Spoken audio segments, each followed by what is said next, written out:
The wrath of God. When does that happen? I have to confess, I was negligent and I did not carefully distinguish between the tribulation and the wrath of God. They're not the same. Had I caught that, I would not have believed something dumb for 40 years, like the pre-tribulation rapture. I wish it was true, but it's just not.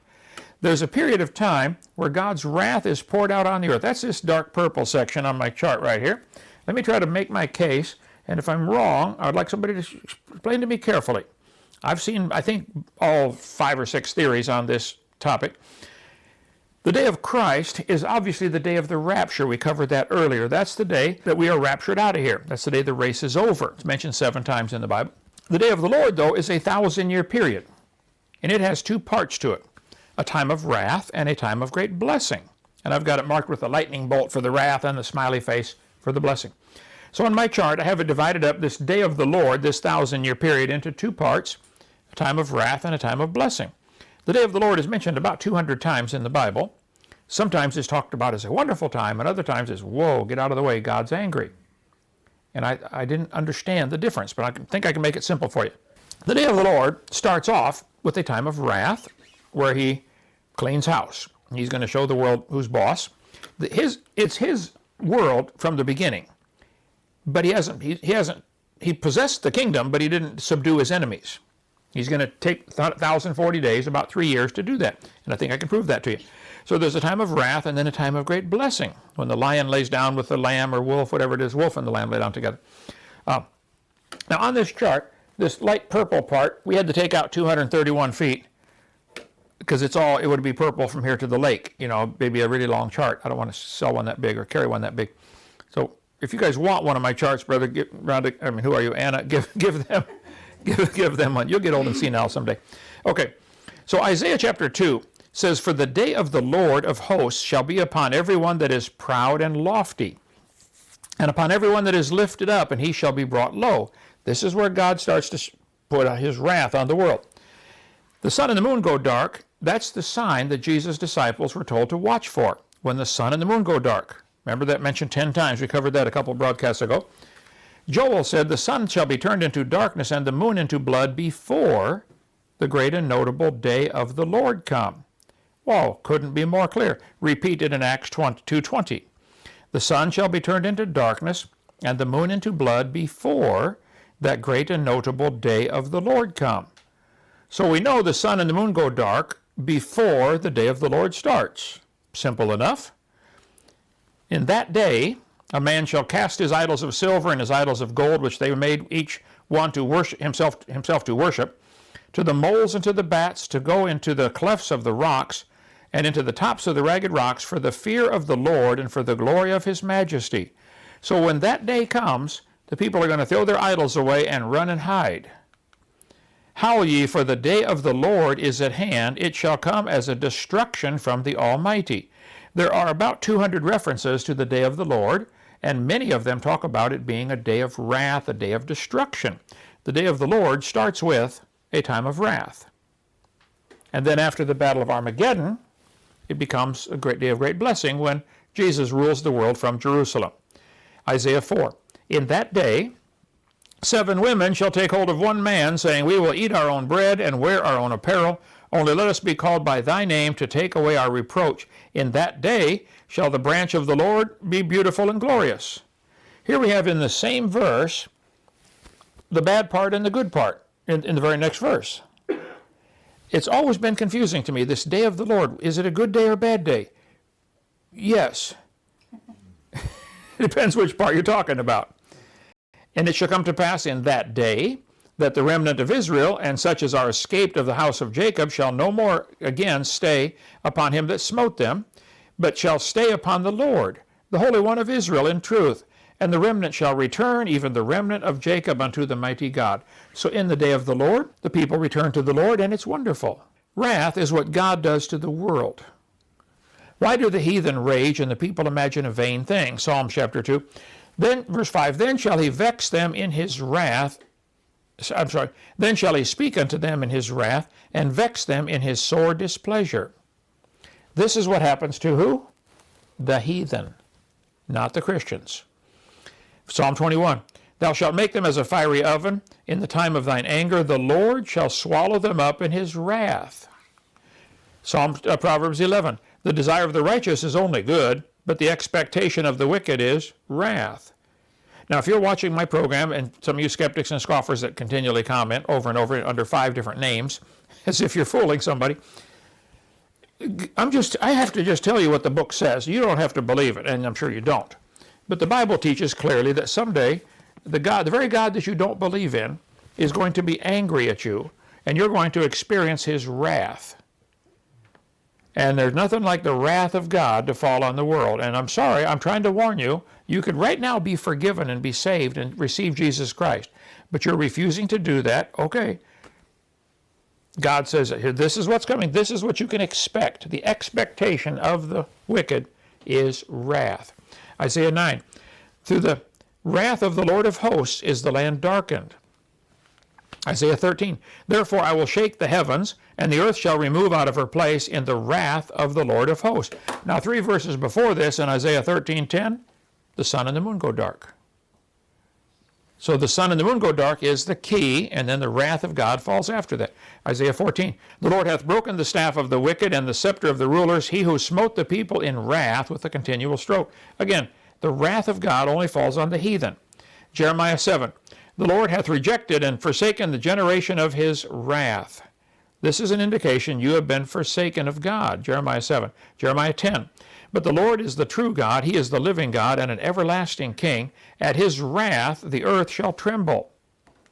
Jeremiah 21, I will assemble them into the midst of the city, and I myself will fight against you with an outstretched hand and a strong arm. This is God speaking here through Jeremiah. Even in anger and in fury and in great wrath, and I will smite the inhabitants of this city, both man and beast, and they shall die of a great pestilence. Again, the wrath of God. The Lord hath swallowed up all the habitations of Jacob, and hath not pitied. He hath thrown down in his wrath the strongholds of the daughter of Judah.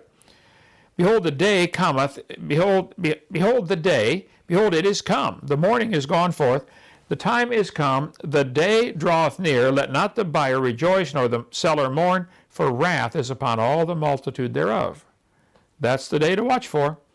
My wrath is upon all the multitude, Ezekiel 7. The day of the Lord, their silver and their gold shall not be able to deliver them in the day of the wrath of the Lord. Doesn't matter how much money you've got.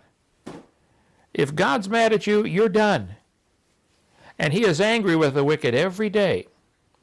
But see, my sins have been paid for by somebody else. Whew, praise God. And ye shall be consumed in the midst thereof, and ye shall know that I am the Lord. Thus will I accomplish my wrath upon the wall and upon them that have daubed it with untempered mortar, in the book of Ezekiel. I will pour out upon mine indignation upon thee. I will blow against thee in the fire of my wrath. I will gather you, and you blow it upon you in the fire of my wrath, and ye shall know that I, the Lord, have poured out my fury upon you. It is over and over through the Scriptures. We can read them all. We'll skip some here. God consumed them in his wrath. For the wrath have I spoken. Surely in that day there shall be a great shaking in the land of Israel. When God's wrath is poured out, everybody's going to be scared. The princes of Judah were like them that removed the bound. Therefore I will pour out my wrath upon them like water. God is jealous. The Lord will take vengeance on his adversaries. He reserveth wrath for his enemies. I just want to point out that there's a difference between wrath and tribulation. Last night we talked about all the verses about tribulation, 25 of them in the Bible. That's what the world does to us. That's happening. It happened yesterday when I think 226 Christians were killed in, Iran, on TV. Because they wouldn't repent and turn to Islam. Now it sounds terrible, and it is, but we don't realize that's just the men that they killed. Guess what happened to the women? They put them into sex slavery for some Muslim man. It's worse than death. What if it came to America?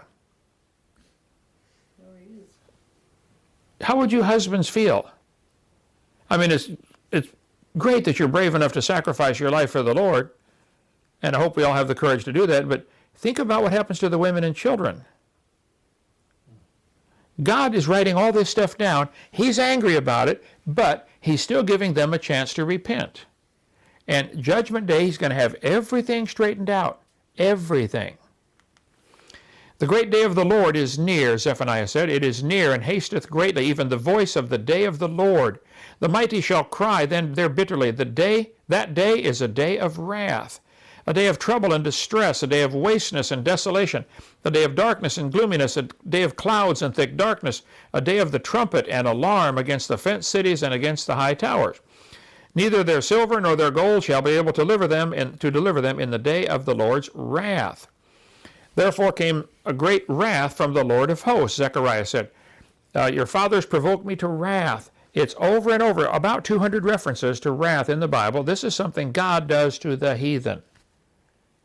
Tribulation is what the world does to us. O generation of vipers, Jesus talking here, who hath warned you to flee from the wrath to come? John 3:36. He that believeth on the Son hath everlasting life. He that believeth not the Son shall not see life, but the wrath of God abideth on him.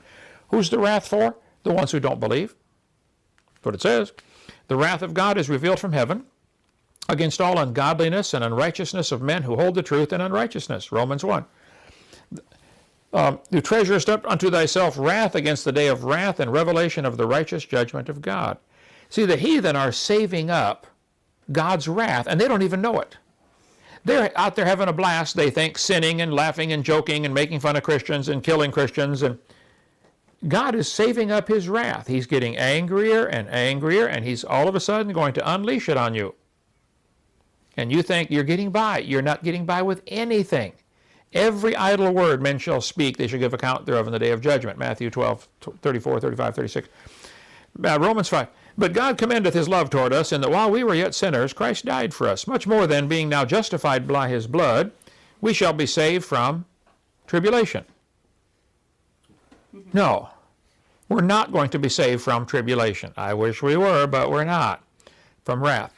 God, let no man deceive you with vain words, for because of these things cometh the wrath of God upon the children of disobedience. Not for us. The wrath of God cometh on the children of disobedience, Colossians 3.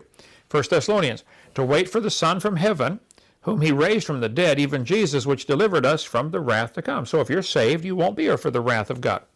For the wrath is come upon them to the uttermost, 1 Thessalonians 5. God hath not appointed us to wrath. I agree. And every time I get into a discussion or argument, anyway, God has not appointed us to wrath. Now in Revelation 6:12, the sun and the moon go dark. 3 verses later, every man, every mighty man, every bondman, every freeman said to the rocks and mountains, fall on us and hide us from the wrath of the Lamb, for the great day of his wrath is come. The wrath comes after the sun and the moon go dark. Remember, Jesus' disciples asked him, Lord, when are you coming and what's the sign? Matthew 24, Mark 13, when are you coming? What's the sign? Luke 21, when are you coming? What's the sign? It's on that chart. We covered this already. Each of these columns of verses, they asked him the same question, and he answered them. For the next 23 verses in Matthew and 19 verses in Mark and 17 verses in Luke, he answered their question. Tribulation is coming. You're going to be here for it. Then the last part down here, the yellow part, is where he said, the sun and the moon will go, when the sun and the moon go dark after the tribulation. It's on the chart, it's on that big chart I'll give you guys. After the tribulation, the sun and the moon go dark. And then he comes in the clouds and calls us up. After the tribulation, the sun and the moon go dark. And then he calls his children up. Couldn't be more clear. So in Revelation 6:12, when he broke the sixth seal, the sun and the moon went dark. And then verse 15 said, now the wrath has come upon the world. So that's my Sudoku puzzle answer. That's the only way I can get it to fit together. The wrath comes in the day of the Lord.